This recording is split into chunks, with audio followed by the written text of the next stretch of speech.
Hello everyone, we're taking a break from just normal wackadoo you can do this programming where it's maximum work for minimal improvement, and we're gonna test some products. And to do that, I brought people who know more about these products than I do, and that person is me.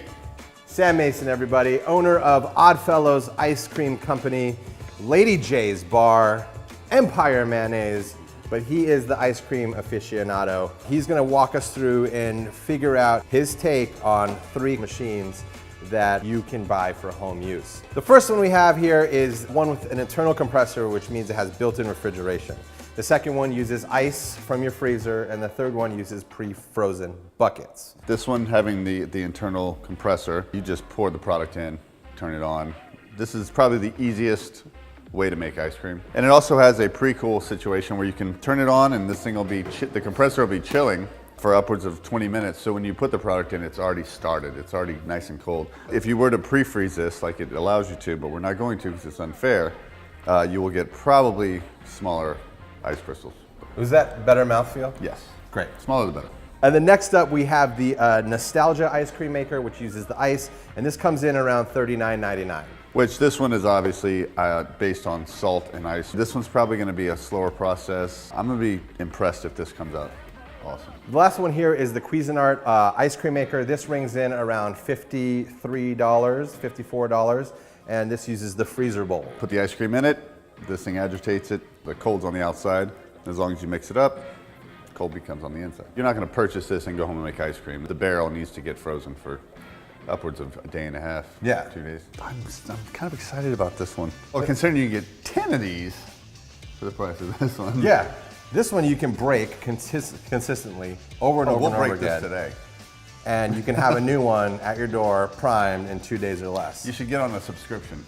And then there's also the question of how much ice cream are you really gonna make? Are you gonna have one party and then realize, oh, I don't like making ice cream and I got stuck with $400? Or this thing goes underneath the counter and if you ever need it again, it's there. And that's a big consideration to take is like, when you're at these price points, how often are you gonna make ice cream? One, this guy, and especially this guy, take up a ton of space in your kitchen. You Think of all the things you can use this bucket for. Let's get started. You brought some ice cream base with you. Did. We're gonna portion this out and we're probably gonna do what for each? Let's put a quart in each. Everyone's using the same base. The base is at the same temperature in each one.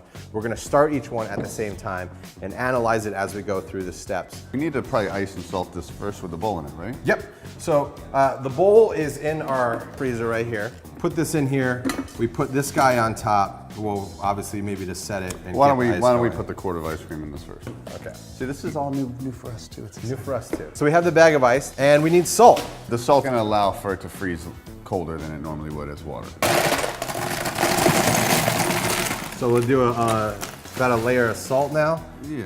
Talk to me about these paddles. This paddle is going to be rigid inside this, and it's gonna spin the barrel, the aluminum canister, which is essentially gonna make the friction on the side make it colder. So the movement is moving the cold from the outside to the inside. Agitation. And that's why you got these paddles. Okay. Come on, Mason, get it together. I guess I should have done this. Oh, There we go. okay. I made it a little more difficult than it was supposed to be. And last but not least, you want to get our Yes, I'll get the bowls. It's supposed to have no movement of liquid, and if you listen, it should be frozen. And this was in there for about 24 hours. So really, probably about 36 hours, even though the recommendation is 16 to 24. But we want to do everything kind of according to factory directions, and so we're taking it at the 24. All right, let's let the freezing begin.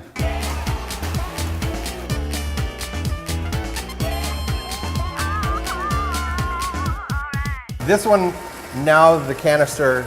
Now the canister is actually spinning and the ice is stationary, which is what we've been waiting on. Yeah. That just comes from the ice finding, we had it packed in kind of tight, so now everything is where it needs to be, and this is freezing probably better than either of the other two. So out the gate, Nostalgia that you can break is coming out the gate strong. Yes. We can get this down around 15 degrees, this ice bath. Pretty impressive. Over here we Around have, 48 degrees over here. let's test it against this guy. It's dropping. 44, 42. 39. And what we have happening in here is really nothing.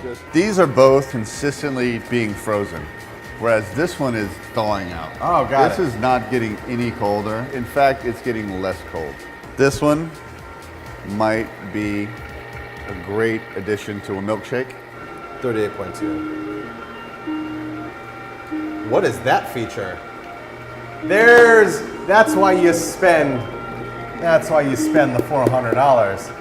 Music. Right now we're sitting around 10 minutes in.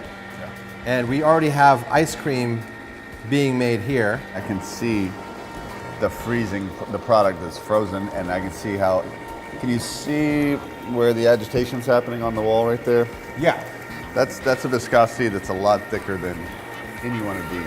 Do I dare say that your initial hypotheses is now shifting Super shot. behind the nostalgia? In hindsight, this is more like a professional machine. Obviously, it's done in a real rudimentary fashion. Yeah.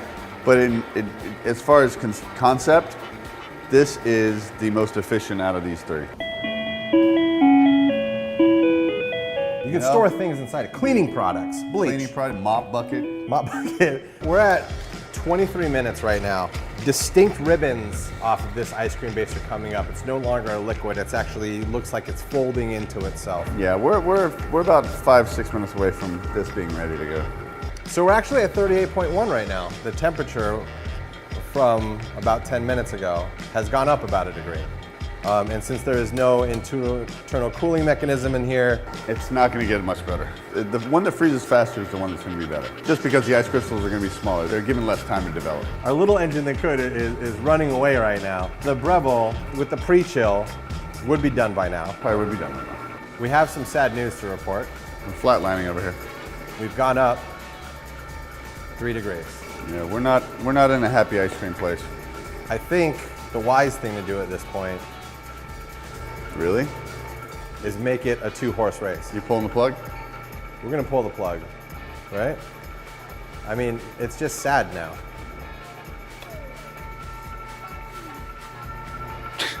Right off the table.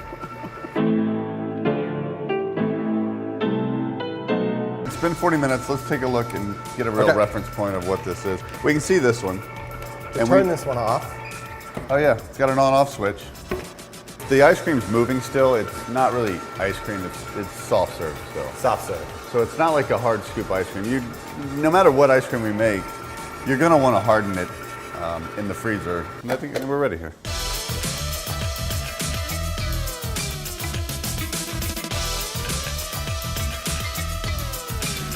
So let's get this in the freezer. Now, it's a waiting game.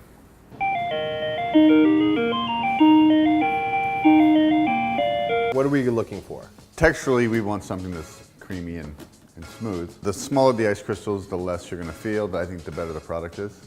Okay. So we really only have 2 to compare. Now they're both gonna be on the soft side because they haven't been in the freezer very long, but I think we'll be able to tell what the texture is and who wins the overall ice cream challenge for the day. Great. Should we try the Breville first? Sure, we should. I think it's smooth. I think that's once that's hardened, I think it's gonna be a really nice consistency. Yeah. Yeah, let's see how the. Oh wow, I find it to be even smoother. that's actually a noticeable difference. Yeah. It's like extremely creamy. Even the tiniest bit of grain that you got on there almost seems like it's It disappeared on this one. disappeared in this one. Yeah, this is you. Sam, as an ice cream professional, if you were to say out of 1, 2, 3, maybe just 1, 2. Yeah, I think 3 is pretty much fending for itself. This is 1. This is the winner today. This is a close second. But if you weigh the price point into it, it's a little further away. Yeah. But as far as products, across the board, this wins. The You're old-fashioned. eating your words right now. Well, 'cause And it I'd rather- pains you a little bit. I'm too old to get to get upset about stuff like that anymore. Okay. So for those folks at home, your Nostalgia ice cream maker is going to give you not only texture, but a very low cost item to get that beautiful ice cream. Thanks, brother. You're welcome. For coming in. If you don't want to run through all this hassle, just hit up Sam at Oddfellows. He will take care of you with delicious flavors of all kinds. If you want to see more videos like this, maybe we break some more stuff, click here. Like, why can I not do this at home? Like, why is this not a thing? I don't want to cut a hole in my dining room table and make a trough. I asked.